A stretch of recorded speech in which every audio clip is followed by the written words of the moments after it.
ভুল মানুষকে আমরা অনেক সময় বিশ্বাস করে থাকি। আমরা চিনে উঠতে পারি না যে আসলে ভালো মানুষকে আর খারাপ মানুষকে। আর এই জন্যই আমাদের জীবনে অনেক রকমের সমস্যার সম্মুখীন হতে হয়। এই গল্পটা একটা আপু পাঠিয়েছে, আমি আপুর মতো বলার চেষ্টা করছি। আমার আম্মুর খালাতো বোন আমার আন্টি হয়। এই ঘটনাটি মূলত ওনার সাথেই ঘটেছে। উনি ভালুকা থানার ময়মনসিংহ জেলাতে থাকেন। ওনার নাম আফরোজা। আমার খালা তখন নতুন নতুন কলেজে ভর্তি হয়েছে।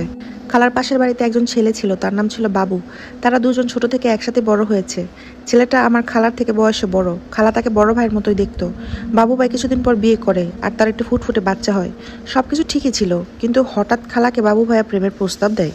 আমার খালা অনেক অবাক হয়ে বলে, ভাইয়া এগুলো কি বলছো? তোমার বিয়ে হয়েছে, বাচ্চা আছে, এসব কথা মানায় না। তুমি আমার ভাইয়ের মতন, আর কোনোদিন এসব ধরনের কথা বলবে না। তারপর বাসায় চলে আসে। তারপর অনেক কাহিনী করে রাজি করানোর। তখন খালা বিরক্ত হয়ে বাসায় সবাইকে জানায়। এই নিয়ে অনেক দ্বন্দ্ব হয় দুই পরিবারের মধ্যে। তারপর শুরু হয় মূল কাহিনী। হঠাৎ করে একদিন খালা মাথা ব্যথার কারণে কলেজে যায়নি। সন্ধ্যার পরে ওদের ঘরের পিছনে ওয়াশরুমে যাচ্ছিল, তখন বাবু ভাইয়ের মতো কাউকে সেখানে ঘুরঘুর করতে দেখে। তখন বিদ্যুৎ ছিল না। ভয় পেয়ে খালা তার আম্মুকে ডাকাডাকি শুরু করে। আর ওখানে খুঁজতে গেলে সেখান থেকে বাবু ভাই পালিয়ে যায়। তার কিছুদিন পর থেকে খালা ধীরে ধীরে অসুস্থ হয়ে যায়। হঠাৎ করে ওনার ব্লিডিং হচ্ছিল প্রচণ্ড। আমরা সবাই দেখে ভয় পেয়ে যাই। তখন ওনাকে হাসপাতালে নিয়ে গেলে ডক্টর কিছু বলতে পারে না আসলে কি হয়েছে।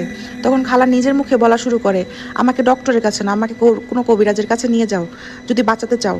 আমাকে বাবু ভাই কালো জাদু করেছে। খালার মুখে এসব কথা শুনে আমরা আরো ভয় পেয়ে গেলাম।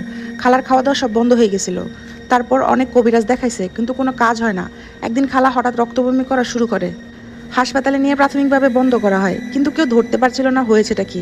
তখন একজন পরেশগারের মতো মানুষ হঠাৎ একদিন আমাদের বাসায় আসে। এসে কিছু খাবার খেতে চায়। আর তখন খালাকে দেখে বলে যে ওনার সাথে কিছু গড়বড় আছে, উনি নিজেই দেখবে কি হয়েছে ওনার সাথে।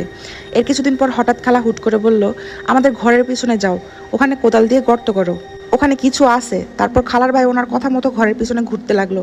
ওইখানে খোদার পর দেখলো যে খালার একটা জামা আর বাবু ভাই শার্টের টুকরো গিট্টু দেওয়া। তা দেখে আমরা ভয় পাই আর বুঝে ফেলি কিছু তো একটা হয়েছে। এবার আর চুপ থাকতে পারলো না তারা।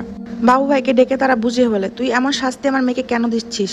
তখন ভাই তো অস্বীকার, খালাম্মা আমি তোকে এগুলা কিছুই করি নাই। অনেক কথা কাটাকাটি হয়, কিন্তু কোনো লাভ হয় না। খালার অবস্থা দিন দিন খারাপ হতে থাকে। খালা হঠাৎ আবারও বলে, ভাইয়া আমাকে যদি বাঁচাতে চাও তাহলে বাবু ভাইয়ের বাবার কবরে একটা পুতুল আছে, সেই পুতুলটা তুলে আনো, না আনলে আমি আর বাঁচবো না।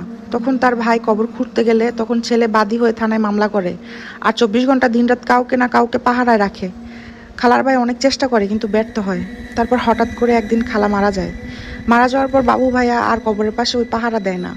তাই খালার ভাই লুকিয়ে লুকিয়ে কবরে এক হাত খুঁড়ে আর পুতুলটা ঠিকই পায়। কিন্তু এই কাজটা যদি আগে করা যেত তাহলে খালা হয়তো বেঁচে থাকতো। এ বিষয়ে পুলিশকে জানানো হয়, কিন্তু পুলিশ তো প্রমাণ ছাড়া কোনো কাজ করবে না। তারা বলে দিয়েছিল কালো জাদু তারা বিশ্বাস করে না। খালার আসলে কোনো দোষই ছিল না। ভুল মানুষের সাথে বড় হয়েছে আর বিশ্বাস করেছে। আর বাবু ভাই রিজেকশন সহ্য করতে পারেনি। দুনিয়াতে কাকে বিশ্বাস করা দরকার আমরা বুঝতে পারি না আসলে। আমাদের আশেপাশে অনেক মুখোশধারী খারাপ মানুষ ঘুরে বেড়ায়। আমরা বুঝতে পারি না বলে তারা আমাদের সহজে অনেক ক্ষতি করে ফেলে।